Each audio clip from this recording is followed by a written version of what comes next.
আচ্ছা, প্রথমে জটিল সংখ্যা আসলে কই থেকে আসছে এটা একটু দেখি।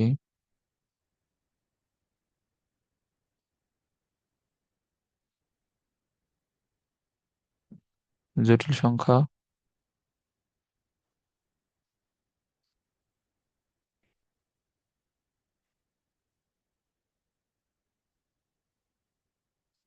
বা কমপ্লেক্স নাম্বার এই জিনিসটা আসলে আসছে।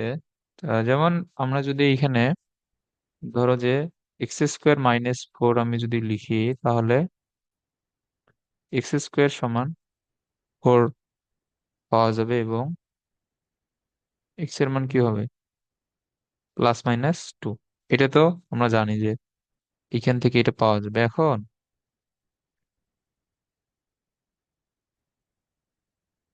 এরকম যদি হয়, এখন এটা তাহলে এটা কি হবে, x² সমান হবে -4, আর এক্স সমান হবে √−4। এরকম কি সম্ভব যে রুটের ভিতর মাইনাস? না। ওকে, কিন্তু এখন এই সমীকরণগুলো সমাধান করার এই জন্যই মূলত জটিল সংখ্যা আসছে। তো জটিল সংখ্যাকে হচ্ছে যে তোমার যেটা দ্বারা প্রকাশ করা হয় এটা হচ্ছে আই। আই মূলত হচ্ছে যে ইমাজিনারি নাম্বার।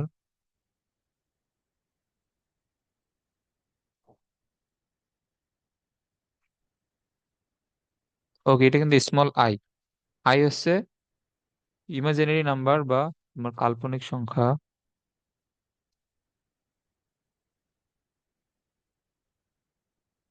কাল্পনিক সংখ্যা।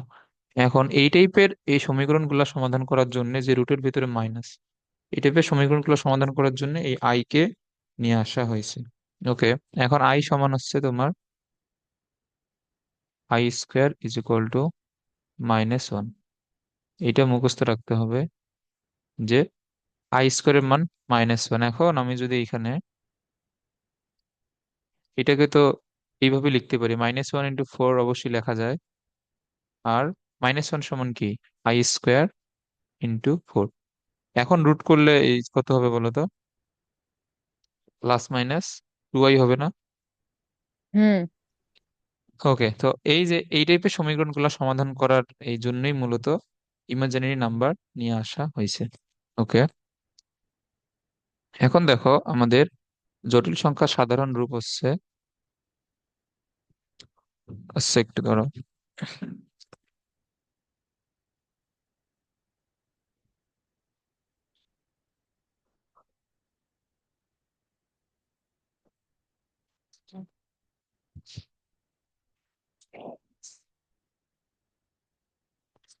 ওকে, এখন এখানে খেয়াল করো জটিল সংখ্যার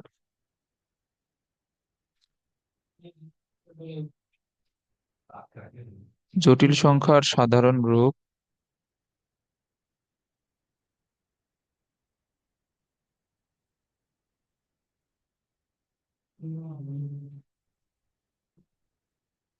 এখন এই জটিল সংখ্যাকে আমাদের বইগুলোতে জেড দ্বারা লিখছে।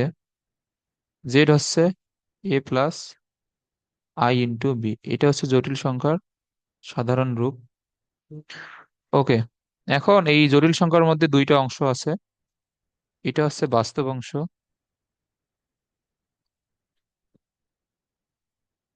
আর যে অংশটার সাথে তোমার আই গুণ আকারে আছে ওইটাকে বলা হয় কাল্পনিক অংশ। এখানে তোমার কাল্পনিক অংশ শুধুমাত্র বি।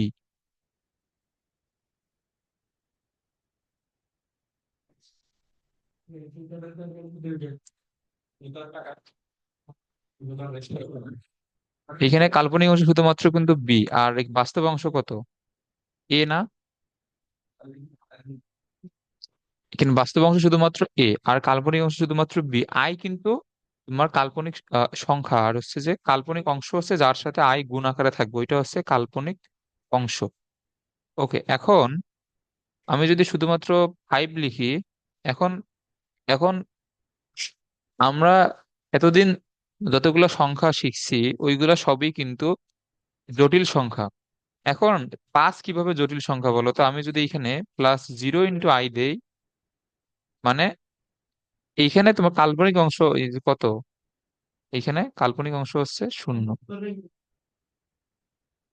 না, এইখানে কাল্পনিক অংশ হচ্ছে 0, মানে সব সংখ্যাই কিন্তু জটিল সংখ্যা। বাট আমরা এতদিন যেগুলো সংখ্যা শিখে আসছি ওই সব সংখ্যা জটিল সংখ্যা, কিন্তু সেইখানে কাল্পনিক অংশটা ছিল 0। আর আর এখানে বাস্তব অংশ কত? বাস্তব অংশ হচ্ছে 5। বুঝছো এগুলা? হ্যাঁ, বুঝছি। ওকে। তো এইগুলো কিন্তু এমসিকিউ তে আসতে পারে, যে কোনটা জটিল অংশ, সরি কোনটা কাল্পনিক অংশ এবং কোনটা বাস্তব অংশ। আর পুরোটাই মিলে, মানে বাস্তব অংশ +i × কাল্পনিক অংশ পুরোটাই মিলে একটা জটিল সংখ্যা।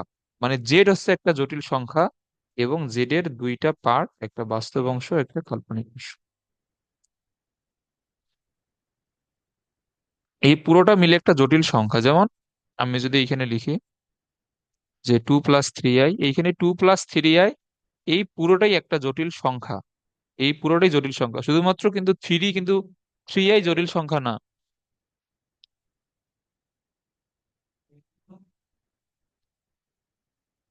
ওকে। আচ্ছা,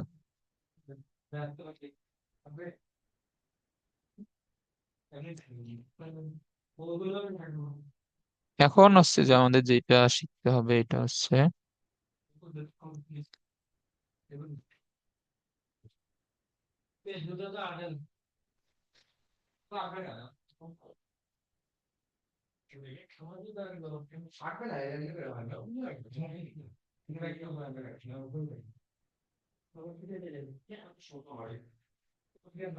জটিল সংখ্যার আলগা চিত্র। এটা কিন্তু এক্সামে আসে, অথবা এটাকে অনেক বইয়ে এইভাবে লেখা আছে অর্গান, মানে এটা তোমার ইংরেজি যেটা উচ্চারণ এটা হচ্ছে এইটা। সো এইখানে অনেক বই আর্গা লেখা, অনেক বই অর্গান লেখা। সো এটা যে কোনো একটা সেম এগুলা। ওকে। যেমন আমি যদি একটা জটিল সংখ্যা নেই, x + i y, একটা জটিল সংখ্যা। এই জটিল সংখ্যাকে আমরা যদি ক্রোমোজোর হিসেবে লিখি, এখন ক্রোমোজোর বলতে স্থানাঙ্ক গুলো যেভাবে লেখা হয় আর কি, ভুজ আর কোটি। সো এইখানে তোমার ক্রোমোজোরটা হবে x, y। এটা জাস্ট, এটা কিছু না। এইখানে তুমি এই বিন্দুটা যদি জাস্ট স্থাপন এই যে করো, যে তাহলে এক্স যাবে এইটুক পর্যন্ত, ওয়াই যাবে এইখান পর্যন্ত, তাহলে এটাই হবে এইখানে বিন্দুটা না? এই যে তোমার জেড বিন্দুটা, মানে সরি, ধরো এ লিখতেছি কেন, এইখানে হচ্ছে x, y, এটা হচ্ছে এক্স অক্ষ, এটা ওয়াই অক্ষ। সো এটাই মূলত চিত্র, মানে জাস্ট তোমার এই যে বিন্দুটা এই বসানো আর কি, আর অন্য কিছু না। যেমন আমি যদি আরেকটা দেই, যে -1 + 5y, তাহলে এখানে এই ক্রোমোজোর হবে, এখানে তোমার ক্রোমোজোর হবে -1, 5। তাহলে চিত্রটা এখানে কিরকম হবে? -1, 5 হচ্ছে উপরে, তাহলে এই চিত্রটা হচ্ছে এরকম। এটা হবে -1, 5 বিন্দু। So এটা এক্স অক্ষ, এটা ওয়াই অক্ষ। So এটাই হচ্ছে আমাদের আর্গন চিত্র, একটা জটিল সংখ্যার। এটা তো ওই পারবা এখন, খুবই সহজ। আচ্ছা, এখন যেটা এই চ্যাপ্টারের একদম ফান্ডামেন্টাল জিনিস, এটা হচ্ছে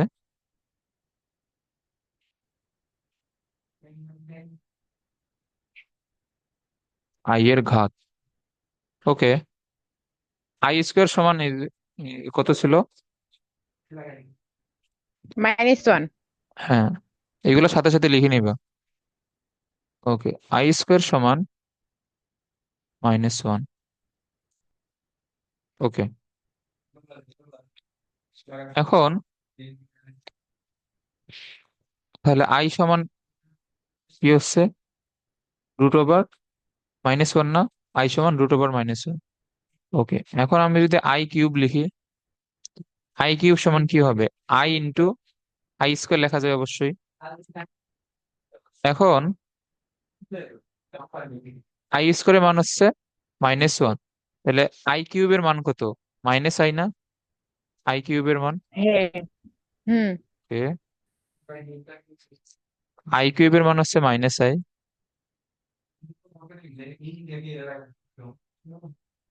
আবার এখন আমি যদি i⁴ লিখি, আচ্ছা এখন তুমি বলো দেখি, i⁴ এর মান কত হবে?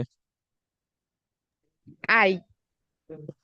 না না, হ্যাঁ, হয় নাই। না হয় নাই। সহজ তো, খুবই সহজ।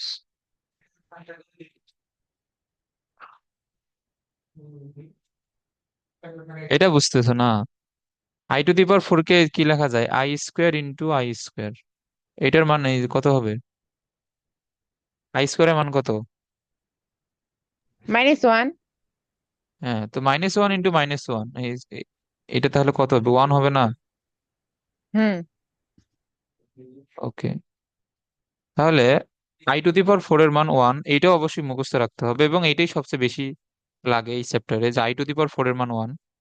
ওকে, এখন একটা জিনিস খেয়াল করো, যে আমি যদি আই i², i³ i⁴, এখন আই এর তো কোনো মান নাই। আচ্ছা, আমরা আই এর মান √1, সরি √(-1), ওইটা থাক, আমরা এখানে এমনিতে আই এর জায়গায় আই লিখি। এরপরে প্লাস i² মান কত? -1, তাহলে এখানে হবে -1। আর আই কিউবের মান আমরা যে বের করলাম, -i। আর i⁴ এর মান কত? 1। এখন এই চারটার যোগফল কত হচ্ছে এখানে? 0। হুম, ওকে, এটা যোগফল হচ্ছে 0। আচ্ছা, এই জিনিসটা ভালোভাবে ক্লিয়ার থাকা লাগবে। আচ্ছা, এটা আরো বুঝাইতেছি, তাহলে ক্লিয়ার হবে। i⁴ এর মান কি হবে বের করে দেখি।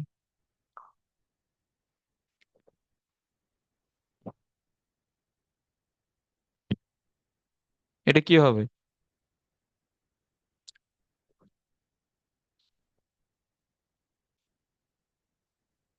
একটু চিন্তা করো, আমি বুঝাবো তো। এগুলা এখন পারা উচিত। i⁴ এর মান কত হবে? 1। না, 1 হবে না। দেখো, i⁴ কে তুমি এমন ভাবে লিখবা যে, দেখো এটা ভাঙানোর নিয়ম হচ্ছে, তুমি মানে তোমার 4-এর যে সর্বোচ্চ গুণিতক এই পর্যন্ত ভাঙাবা। এইখানে তোমার এই 10-এর কাছাকাছি 4-এর গুণিতক এই যে কত আছে, 8 আছে না? এটাকে i⁴ ইন্টু i², এইভাবে লেখা যায় না i⁴ কে? হুম। ওকে, i⁴ মানে কি? i⁴ এর উপর স্কোয়ার। এটা বুঝছো? এই যে i⁴ মানে i⁴ এর উপর স্কোয়ার। হ্যাঁ। i⁴ এর মান কত? 1 না? তো এইখানে হচ্ছে 1²। আর i² এর মান কত? -1। এটা হচ্ছে মাইনাস, কি হবে? -1 হবে না এটা? এই হ্যাঁ। বুঝছো এটা? আচ্ছা, একটু ওয়েট করো, আমি ক্যালকুলেটর নিয়ে আসি, এটা এগুলো ক্যালকুলেটরে বের করা যাবে।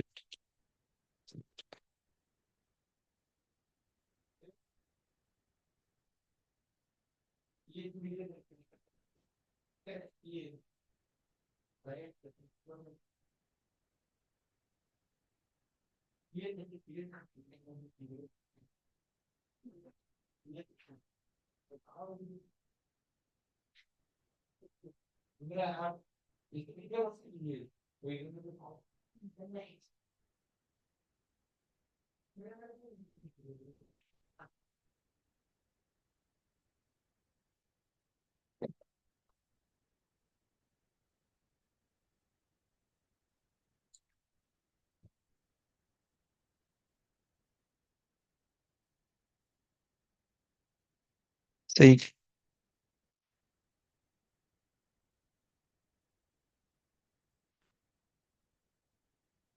আচ্ছা, তোমার এই ক্যালকুলেটরে দেখো তো আই কই আছে? আই মনে হয় ইএনজি বাটনের উপরে আই আছে, বাট এটা যে এটা এখানে কেমনে লিখবো? এটা আসছে মেনুতে গিয়ে কমপ্লেক্স কই। আচ্ছা, তুমি ওই প্রথমে মেনু সিলেক্ট করো, মেনু সিলেক্ট করে দেখবে যে অনেকগুলো অপশন আসে না, ওইখান থেকে কমপ্লেক্স অপশনটা সিলেক্ট করো। একটু ইয়া করো, সমস্যা করে, হ্যাঁ জয়েছে এখন। হুম। পাইছো এটা, এই কমপ্লেক্স? ও, হ্যালো। হ্যাঁ, আচ্ছা, এই কমপ্লেক্সের মানে যখন কমপ্লেক্স মোডে আসবে না, তখন দেখবা যে একদম উপরে আই লেখাটা ভাসে আর কি। তো হ্যাঁ, তখন মানে তোমার যে বাটনে আই আছে, মানে ইএনজি বাটনে সম্ভবত, ওইখানে চাপ দিলে দেখবা যে আই আসবে। এখন আই এর পাওয়ার 10 দাও, মানে এমনিতে নর্মালি মানে যেভাবে পাওয়ার দেয় ওইভাবে পাওয়ার 10 দাও, সমান চিহ্ন চাপো, চাপো, দেখবে যে -1 আসে। এটা পারছো আনতে?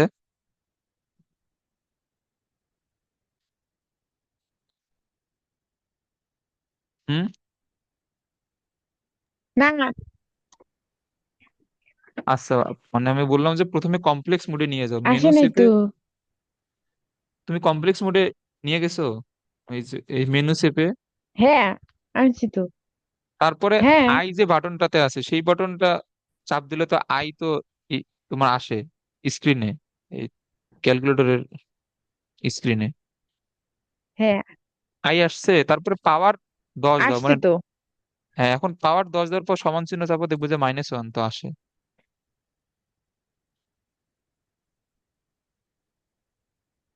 আই এর পাওয়ার 10 দেওয়া লাগবে, এই যে এইভাবে, মানে তোমার এই বাটনটা ক্লিক করে, এই যে এই বাটনটা, মানে পাওয়ার দেওয়া তো জানোই। আসে নাই এটা?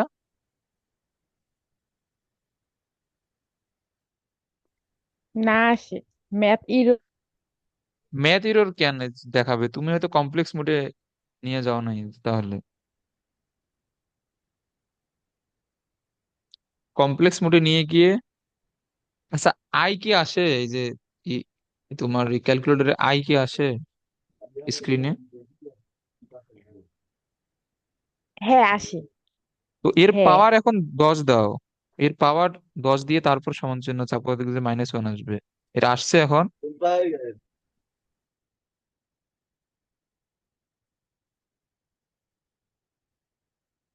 আসছে?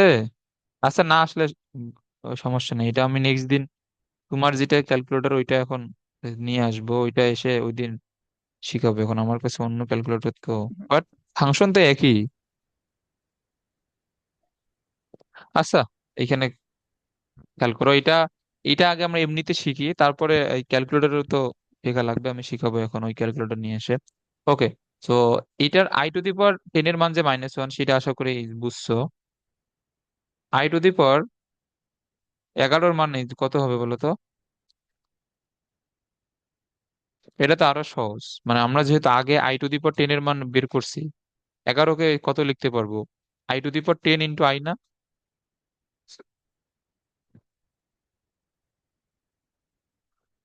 এখানে খেয়াল করো, ওই ক্যালকুলেটরে ওইটা আমি শিখাবো এখন পরে, তোমার ওই ক্যালকুলেটর নিয়ে এসে। ওকে। এখন এখানে কি হবে? i টু দি পাওয়ার 10 এর মান এই যে কত এখানে, -1 ইন্টু আই, তাহলে i টু দি পাওয়ার 11 মান কি হবে? -i হবে না? এই যে হুম, বুঝতেছো হুম, এগুলা? হ্যাঁ, ওকে। এখন এটা এটা খুবই সহজ, এটা বলো, i টু দি পাওয়ার 12 মান এই যে কত হবে?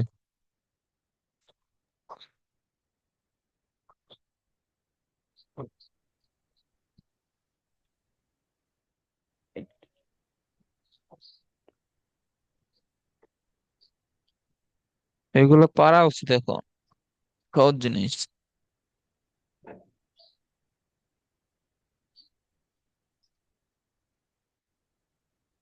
এটা তুমি সবসময় 4 এর সাপেক্ষে কম্পেয়ার করবে, কারণ i two the power four এর মান যেহেতু I to the power four এর সাপেক্ষে এই কম্পেয়ার করবা, তো এইখানে আমি যদি I to the power four লিখি, এর পাওয়ার এই কত হবে বলো তো? এ- এর পাওয়ার কত হবে? থ্রি। এর পাওয়ার হবে থ্রি।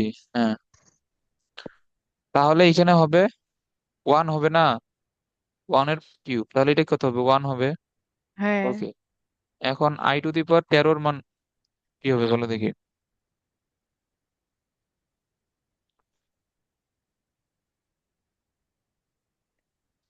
তাড়াতাড়ি বলো, এগুলা বেশি সময় নেওয়া যাবে না। আই। হ্যাঁ, এটা হবে আই, কারণ এটা আই টু দি পাওয়ার বারো ইন্টু আই লেখা যায়, এবং আই টু দি পাওয়ার বারোর মান ওয়ান ইন্টু আই, মানে আই। এখন ওকে, এখন আমরা যদি 10, 11, 12, 13 এই তিনটা মান যদি যোগ করি, তোমার 10-এর মান কত? Minus one. 11-র মান কত? Minus I. 12-র মান হচ্ছে প্লাস ওয়ান, আর এটা প্লাস আই। ওকে, তাহলে এটা কি হবে? জিরো হবে না?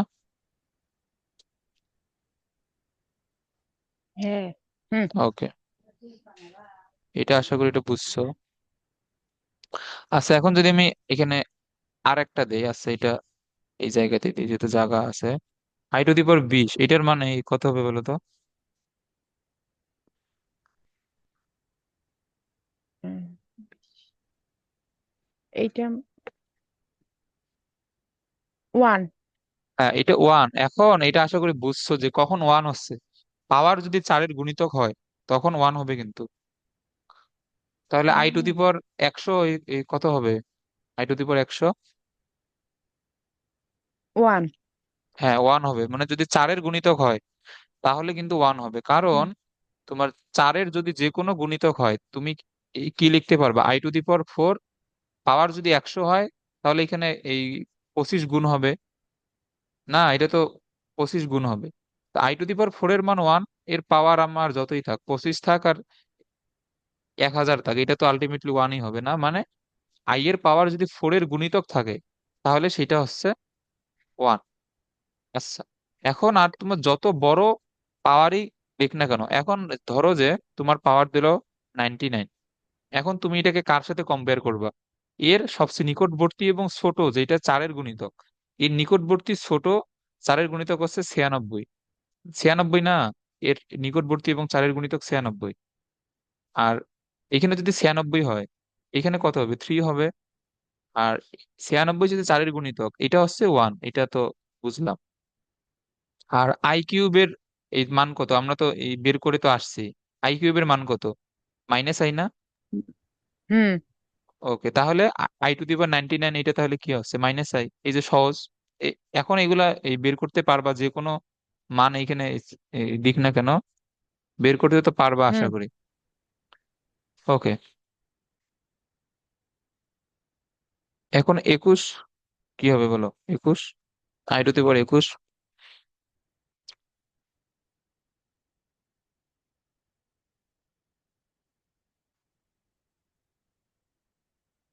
আই।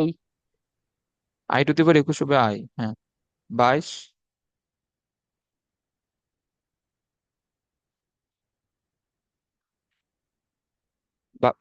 22 হবে কত? Minus one. হ্যাঁ, মাইনাস ওয়ান। আর 23,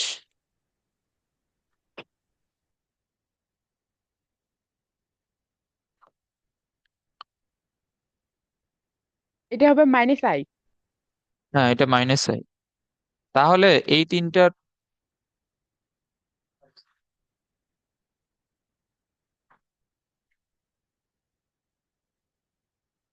এই তিনটে যোগফল তাহলে এই কত হচ্ছে? এটাও জিরো হচ্ছে না? হ্যাঁ। ওকে, সো এখন এটা আমি এই যে এই তিনটা জিনিস থেকে যেটা দেখাইতে চাইতেছি, এই তিনটা জিনিসের মধ্যে একটা কমন প্যাটার্ন আছে এখানে। কি বলতো কমন প্যাটার্ন? পাওয়ার যদি পর পর চারটা ক্রমিক সংখ্যা হয় তাহলে তাদের যোগফল শূন্য হবে। এটা বুঝছো যে পাওয়ার পরপর চারটা ক্রমিক সংখ্যা হলে যোগফল শূন্য আসছে? হুম ওকে, সো এটা হচ্ছে, এটা যেটা জেনারেল সূত্র। তোমার জেনারেল সূত্র হচ্ছে i two the power n + 1, i two the power n + 2, i two the power n + 3। এইটার এই যোগফল কি হবে? জিরো হবে। এখন এগুলা যে কোনো চারটা পরপর ক্রমিক সংখ্যা হইতে পারে। এটা তোমার যে কোনো কোথাও থেকে শুরু হইতে পারে, এবং যেমন আমি যদি লিখি যে 81, 82, 83, 84, এটাও কিন্তু জিরো হবে। মানে তোমার যে কোনো পরপর চারটা ক্রমিক সংখ্যা থাকলে এদের যোগফল হচ্ছে জিরো। এটা আশা করি বুঝছো। ওকে।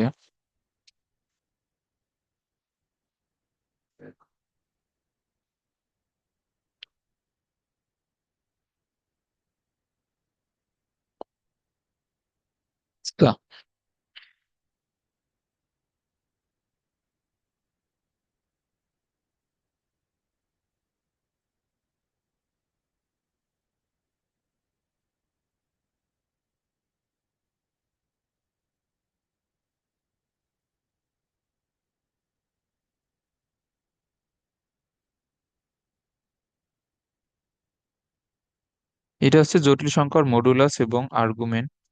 ওকে, সো মডুলাস এর বাংলা হচ্ছে পরম মান, আর আর্গুমেন্টের বাংলা হচ্ছে নতি বা কোণ। সো এইখানে আর্গুমেন্টে ওই যে তখন যেটা বলছিলাম সরলরেখার যে জিনিসটা লাগবে, এটা মূলত আর্গুমেন্টে লাগে। তো এই জটিল সংখ্যার সাধারণ রূপ হচ্ছে আমরা জানি a + i × b। এখন x + i y অনেক জায়গায় লেখা হয়, এখন p + i কিউ, এটা মানে যেখানে যেভাবে লেখা থাক আর কি, সেম জিনিস। ওকে, এখন মডুলাস হচ্ছে,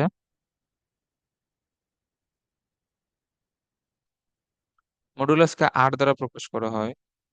মানে যেমন আমাদের এই পোলার স্থানাঙ্ক আর ছিল, এই পোলার স্থানাঙ্কের আর সমান কি ছিল? √x² + y² ছিল। তো এইখানেও ওয়াইস। সেম, এইখানে হবে তোমার মডুলাস হচ্ছে a² + b², মানে বাস্তব অংশের উপর স্কোয়ার প্লাস কাল্পনিক অংশের উপর স্কোয়ার। যেমন এইখানে আমি একটা যদি জটিল সংখ্যা লিখি যে 2 - 3i, তাহলে এর মডুলাস কত হবে?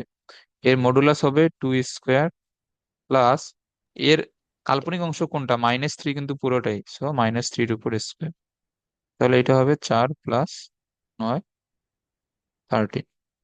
ওকে, এই জিনিসটা বুঝছো আশা করি। ওকে, এখন আর্গুমেন্ট হচ্ছে, এখন আর্গুমেন্ট নির্ণয় করার জন্য আমাদের ক্রোমোজোরটা আগে দেখতে হবে। ওকে, আগে এই দেখতে হবে ক্রোমোজোর। এখন ক্রোমোজোর এই কেমনে লেখে আমি তো এই যে দেখাইলাম একটু আগে। এখানে ক্রোমোজোর কি হবে? a, b। এটা কোন চতুর্ভাগে? প্রথম চতুর্ভাগে না? এটা তো প্রথম চতুর্ভাগে।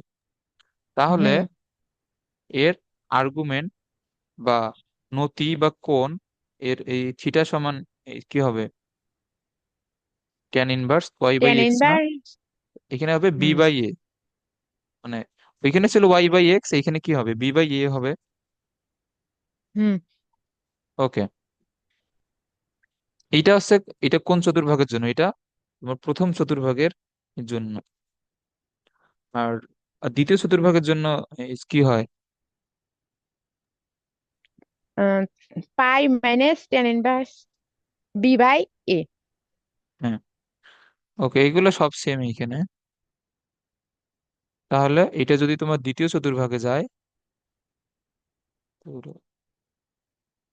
দ্বিতীয় চতুর্ভাগে গেলে তোমার ক্রোমোজোরটা হবে কিরকম? -a + b, অর্থাৎ তখন জটিল সংখ্যাটা হবে আমাদের এইরকম, -a + i/b।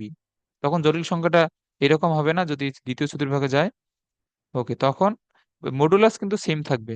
এই মডুলাস তো -a/² + b/², তো এটা তো সেমই থাকবে। আর আর্গুমেন্ট কি হবে? পাই মাইনাস tan−1 y/, এক্স। ওকে। এখন তৃতীয় চতুর্ভাগের ক্ষেত্রে জটিল সংখ্যাটা কিরকম হবে বলো তো? সরি, এখানে ওয়াই বাই এক্স লিখলাম পাই কেন, প্লাস। এখানে হবে, আচ্ছা ধরো এখানে বি বাই এ হবে। না না, মানে তোমার তৃতীয় চতুর্ভাগে গেলে জটিল সংখ্যাটা কিরকম হবে? ও, এইটা হবে -a -ib। হ্যাঁ, minus A minus I B. তখন ক্রোমোজোরটা হচ্ছে মাইনাস এ মাইনাস বি এর ক্রোমোজোর। আর তখন মডুলাস তো সেম থাকবে, মানে মাইনাস এ এর উপর স্কোয়ার প্লাস মাইনাস বি এর উপর স্কোয়ার, মানে ওই এ স্কোয়ার বি স্কোয়ার। ওকে। আর এই ক্ষেত্রে আর্গুমেন্ট যেটা হচ্ছে, এটা কি পাই প্লাস না? হ্যাঁ, পাই প্লাস টেন ইনভার্স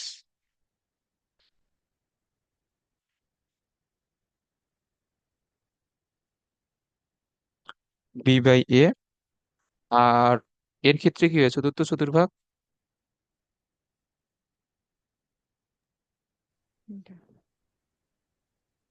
কি হবে? এই চতুর্থ চতুর্ভাগে গেলে তোমার জটিল সংখ্যাটা আসবে এইরকম, এ, এখানে হবে মাইনাস আইবি না? হুম। এ- আর ক্রোমোজোরটা হবে A minus B, argument sorry modulus same, A square B square. আর আর্গুমেন্ট কি হবে বলো তো? 2 পাই -tan−10 ইনভার্স b/a। হ্যাঁ, two pi minus tan inverse B by A. আর আমি যদি এখন এই যে দেখো, এখন চতুর্থ চতুর্ভাগে মানে তোমার এই অ্যাঙ্গেলটা না, এখন আমরা যেটা নেই ওইটা হচ্ছে সবসময় এন্টি ক্লকওয়াইজ, বাট আমি যদি এই অ্যাঙ্গেলটা যদি বিবেচনা করি, এই যে এটা, এইটুক, তখন কিন্তু এখানে শুধুমাত্র মাইনাস টেন ইনভার্স লেখা যায় না, শুধুমাত্র minus tan inverse B by A. কারণ এটা হচ্ছে হুম। ক্লকওয়াইজ কোণ, ক্লকওয়াইজ কোণ কি হবে, নেগেটিভ হবে না? হ্যাঁ। ওকে। তো তুমি এটাকে চাইলে মাইনাস, মানে শুধুমাত্র মাইনাস টেন ইনভার্স, ধর ওয়াই বাই এক্স লিখতেছি কেন বারবার, এখানে হবে। তো সূত্রগুলা সাথে সাথে লিখে নাও, এগুলো ম্যাথ তো আজকে করবে এগুলো। সো এটা minus tan inverse B by A লিখতে পারো। ওকে, সো এইগুলা আমাদের আগের সূত্রই।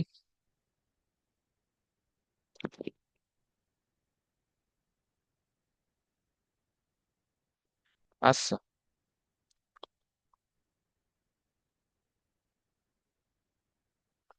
আচ্ছা, এখন ম্যাথ করি, মানে এইটার পিডিএফটা কোনোভাবেই নেট থেকে আর কি ওপেন হয় না, জন্য সমস্যা হয়ে গেছে। এখানে যেটা বলছে যে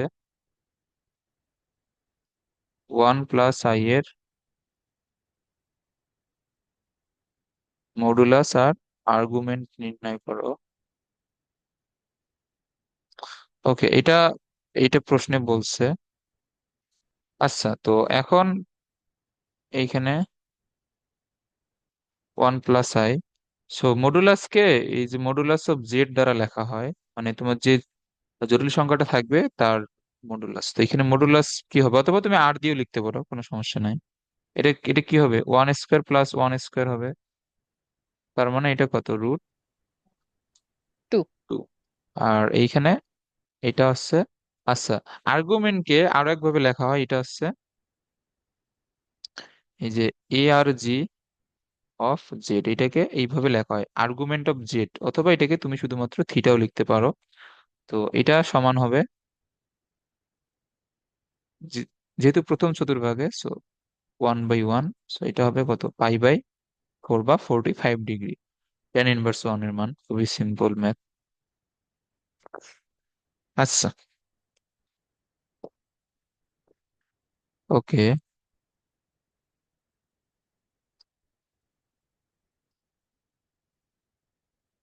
এখন জটিল সংখ্যার পোলার আকার। ওকে, এখন এইটাকে আমরা বলতেছি কার্তেশীয়, যে এ প্লাস আই বি, এটাকে বলা হয় তোমার কার্তেশীয় আকার।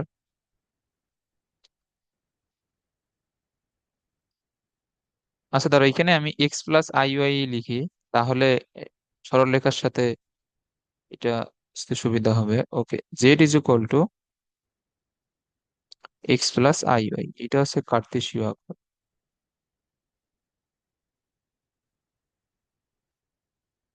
এর এই পোলার আকার আর আমাদের এ, মানে সরলরেখার কিন্তু সেম। ওকে, তাহলে এর এই তোমার কার্তেশীয়তে ক্রোমোজোরটা কি হবে, এক্স কমা ওয়াই হবে না? হ্যাঁ, এক্স কমা ওয়াই। আর মডুলাস কি হবে, আর সমান X square plus Y Y square. Square, এটা হবে। ওকে, এখন এক্স সমান এই যে কি ছিল বলো তো, আর এই যে তোমার ইয়া যদি থিটা হয়, আর্গুমেন্ট যদি হুম। থিটা হয়, মানে তুমি এটা জটিল সংখ্যা বাদ দাও, এটা এই এই পোলার স্থানাঙ্কে এক্স সমান এই কি ছিল, এই পোলার স্থানাঙ্ক এবং কার্তেশীয় সম্পর্কে। আর কস থিটা। হ্যাঁ, এখানেও সেম।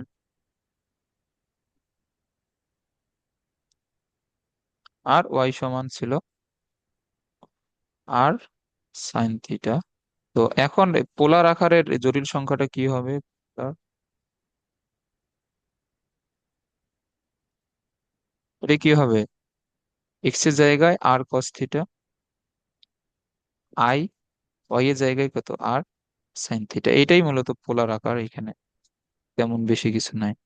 সো এখন এই যে তোমাকে যদি এই টাইপের একটা জটিল সংখ্যা দিয়ে দেয় যে 1 প্লাস আই, এর পোলার আকার তোমাকে লিখতে বলছে, তো এখন পোলার আকার লিখতে পারবা না, মানে আর এর মান বের করলে আর থিটার মান বের করলেই তো এই যে আর কস থিটা আর এর মান এবং থিটার মান বসাই দিলে তো পোলার সমীকরণটা পেয়ে যাবে।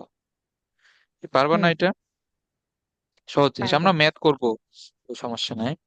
এখন এইটাকে আরো এক ফরম্যাটে লেখা হয়। এখানে আমি যদি আর যদি এখানে কমন নেই, cos theta plus i sine theta, এখন এইটাকে লেখা হয় আর cos theta plus i sine থিটাকে লেখা হয় e to the power i theta. এটা মুখস্থ করো, এটা হচ্ছে বিজ্ঞানী অয়লারের ফর্ম। এটা হচ্ছে বিজ্ঞানী অয়লার, এটা হচ্ছে অয়লারের ফর্ম। মানে e to the power i theta সমান হচ্ছে R, sorry, cos theta plus i sine theta. এটা মুখস্থ রাখতে হবে, এটা হচ্ছে বিজ্ঞানী অয়লারের ফর্ম। ওকে, আচ্ছা ধরো আরেকটা লিখতেছি এটার সময়।